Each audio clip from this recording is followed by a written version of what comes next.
अस्सलाम वालेकुम and welcome to Aziz TV. दोस्तों, हमारी दुनिया लगभग 4.5 अरब साल पुरानी है। जैसे कि हम सब जानते हैं कि इंसान दुनिया का सबसे ज़हीन और अक्लमंद मखलूक है। अगरचे हम इस दुनिया में ज़्यादा देर से नहीं, लेकिन बहुत से अलग अलग दौर में अलग अलग लोगों ने हमारी इस दुनिया को बहुत सी चीज़ें दी है जिन पे हम तवज्जो ही नहीं देते। आई मीन इन्वेंशंस यानी इजादात की शक्ल में। ये बहुत ही हैरत अंगेज है ना कि कैसे हम पत्थर से चूरी या चाकू तक पहुंच गए। इब्तदाई इजादात से लेकर मेडिकल साइंस तक हम इंसानों ने बहुत ही ज़्यादा तरक्की की है। तो दोस्तों, हम आज की वीडियो में कुछ ऐसे ही इन्वेंशंस यानी इजादात की बात करने वाले हैं। ऐसे इन्वेंशंस जिसने हमारी दुनिया का सिस्टम ही तब्दील कर दिया। वीडियो को लास्ट तक ज़रूर देखना और अगर चैनल पे नए हो तो सब्सक्राइब करके बेल का आइकन भी दबा देना। मैं हूं अजीज़ और आप देख रहे हैं अजीज़ टीवी। तो दोस्तों, हमारे लिस्ट में पहला नंबर है व्हील का, मतलब पहिए का। दोस्तों, हमारी दुनिया में इंसान ही सिर्फ ऐसे मखलूक है जो पहियों का इस्तेमाल करते हैं। और पहिए की इजाद से पहले लोगों को ज़मीन पर पड़ी चीज़ों को खींचना या धकेलना पड़ता था। पहिया तकरीबन 3500 BC में इजाद हुआ और ये इंसानी नस्ल की तरक्की का बहुत ही अहम हिस्सा साबित हुआ। तो क्यों इंसानों को आखिरकार पहिया इजाद करने में इतना वक्त लगा? I mean 3500 BC already bronze age यानी पीतल का दौर था। लोग ऑलरेडी पीतल से चीजें बना रहे थे, तो इन्हें इतना तवील अरसा क्यों लगा? मसला ये नहीं कि कैसे कोई गोल चीज बनाई जाए, वो तो कोई भी बना सकता था। मसला असल में ये था कि कैसे इस गोल चीज को किसी चीज के साथ या बॉडी के साथ अटैच किया जाए जो फ्री और इंडिपेंडेंट होके घूमे और वजन रखने पर ना रुक जाए। इसको हम आजकल व्हील और एक्सेल के नाम से जानते हैं। इसको अचीव करने के लिए बहुत सी चीजों का सही होना जरूरी था, जैसे कि व्हील और एक्सेल का बराबर जगह पे होना या वजन की वजह से एक्सेल का घिस ना जाना। और पहिया बनाने के लिए भी बहुत ही मोटे लकड़ी की जरूरत पड़ती थी और इन्हीं चीजों की वजह से लोगों को पहिया इजाद करने में इतना वक्त लग गया। ऐसा नहीं है कि एक ही दिन में पहिया इजाद हो गया। बहुत सी लोगों की मेहनत और कोशिश से जाकर पहिया इजाद हुआ और पहिया इजाद होते ही बहुत ही जल्द पूरी दुनिया में फैल गया। दोस्तों, तकरीबन 15 सदी तक दुनिया में इल्म पहुंचाना बहुत तकलीफ था। ना कोई फोन, ना इंटरनेट।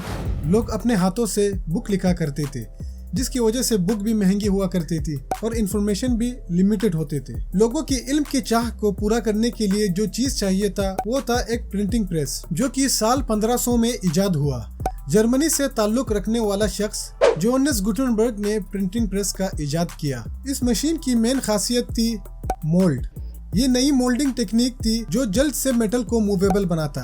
अगरचे ये उससे पहले चाइनीज और कोरियन ने बनाया था, लेकिन गुटेनबर्ग ने पहला ऐसा मशीन बनाया जो इंक ट्रांसफर प्रोसेस को आसान करे और वो हर लेटर या हर्फ को अलग अलग कास्ट करता, जो मेटल के बने हुए थे और चाइनीज के मोल्ड लकड़ी के बने हुए थे। और ये प्रिंटिंग प्रेस मंजर आम पे आते ही पूरी यूरोप में फैला, फिर पूरी दुनिया में फैल गया। और आप खुद जानते हैं कि प्रिंटिंग प्रेस से इंसान कितना फायदा उठा रहे हैं। बुक से लेके न्यूज़पेपर तक सब प्रिंटिंग प्रेस का कमाल है। 1928 में एक स्कॉटिश साइंटिस्ट जिसका नाम अलेक्जेंडर फ्लेमिंग, वो अपने लैब में बैक्टीरिया पे एक्सपेरिमेंट कर रहा था और उसको कुछ ऐसा पता चला जो दुनिया बदल देने वाला था। एक्सपेरिमेंट के दौरान उसने अपने पेट्री डिश में मोल्ड लगा देखा। पेट्री डिश इसे कहते हैं और मोल्ड इसे कहते हैं।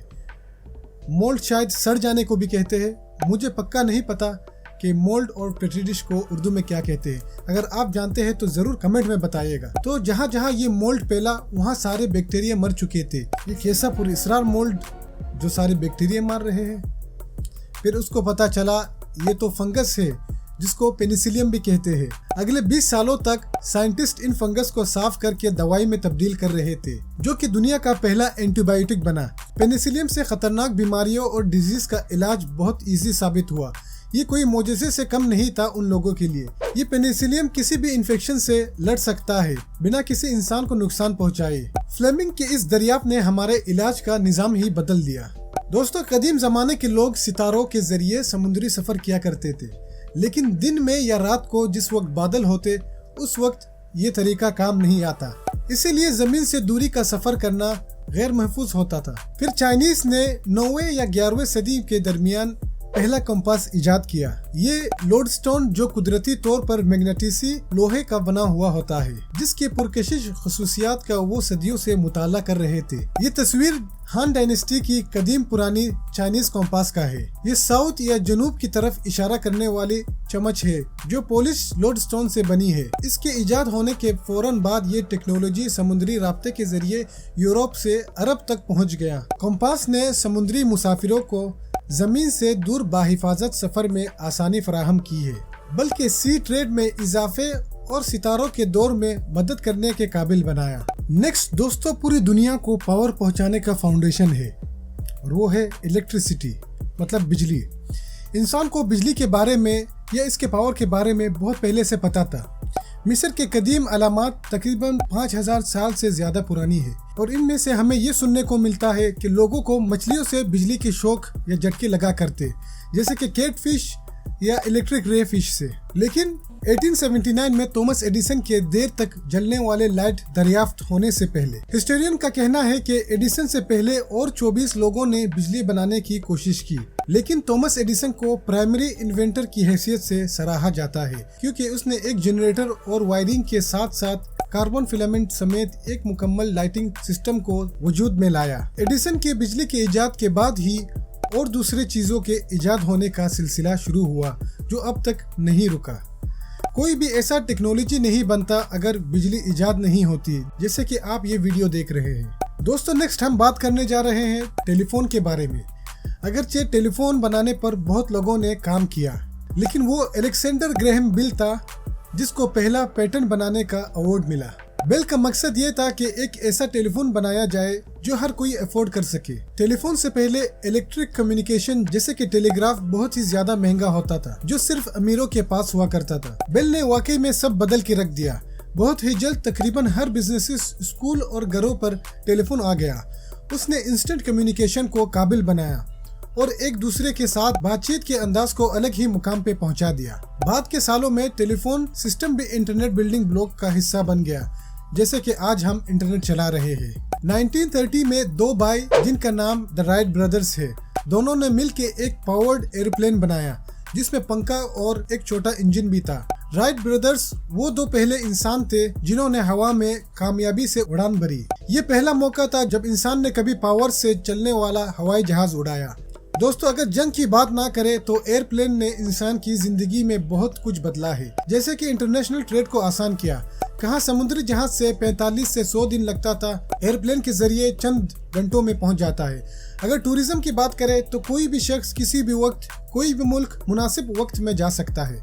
और अगर इलाज की बात करें तो कोई भी इमरजेंसी की हालत में एक स्टेट से दूसरी स्टेट बहुत आसानी से और कम वक्त में पहुंच सकता है। और भी बहुत से ऐसे फायदे हैं जो हम एयरप्लेन के जरिए उठा रहे हैं। दोस्तों, इमेजिन करें जिंदगी बिना आइसक्रीम के, बिना फ्रेश फ्रूट के, बिना सॉफ्ट ड्रिंक या जूस के कैसा होगा।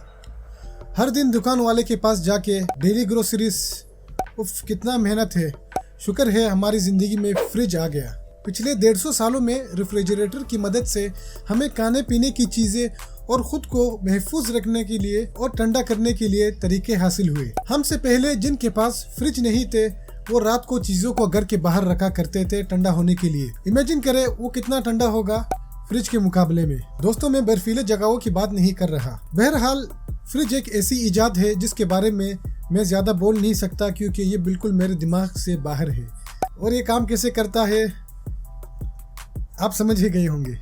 1859 में एटन लिनियर नाम के एक इंजीनियर ने इंजीनियरिंग की फील्ड में बहुत ही जबरदस्त इनकलाबी इंजीनियरिंग की, द इंटरनल कंबस्शन इंजन। इस इंजीनियरिंग ने पुराने स्टीम इंजन को तकरीबन गुड बाय कह दिया था मशीनरी और ट्रांसपोर्टेशन के फील्ड में। कंबस्शन इंजन में सिलेंडर में फ्यूल को जला के जो गैस बनता है उसमें इतना प्रेशर बन जाता है कि वो सिलेंडर को धकेलता है और इस तरह केमिकल एनर्जी से मैकेनिकल एनर्जी बन जाता है। कंबस्शन इंजन की मदद से बहुत सी चीजें इजाद हुए, लेकिन हमें ज्यादातर गाड़ियां ही दिखने को मिलती है।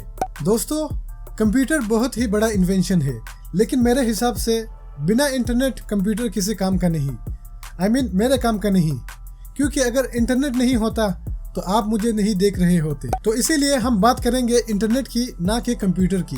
तो 1989 में इंग्लैंड के एक साइंटिस्ट जिसका नाम सर टिम बर्नर्स-ली, उसने इंटरनेट का इजाद किया और उसी ने 1990 में HTTP का वेब क्लाइंट और सर्वर लिखा और वही वर्ल्ड वाइड वेब यानी www का बानी है। मतलब URL, HTTP, HTML या CSS को कायम रखना उसकी जिम्मेदारी है और आसानी के लिए जो टेक्नोलॉजी पूरे इंटरनेट को चलाती है उनको कायम रखना। इंसान की हिस्ट्री में ऐसा कभी नहीं हुआ जैसे इंटरनेट ने इंसान को तब्दील कर दिया। इंटरनेट ने लोगों को इतना करीब कर दिया कि अब हम बिना इंटरनेट नहीं रह सकते। शुक्रिया वीडियो को पूरा देखने के लिए, और अगर वीडियो पसंद आई है तो लाइक करें और सब्सक्राइब नहीं किया तो यहाँ क्लिक करें, और मेरे और वीडियोस देखने हैं तो यहाँ क्लिक करें। तब तक के लिए मुझे दीजिए इजाज़त। अस्सलाम वालेकुम।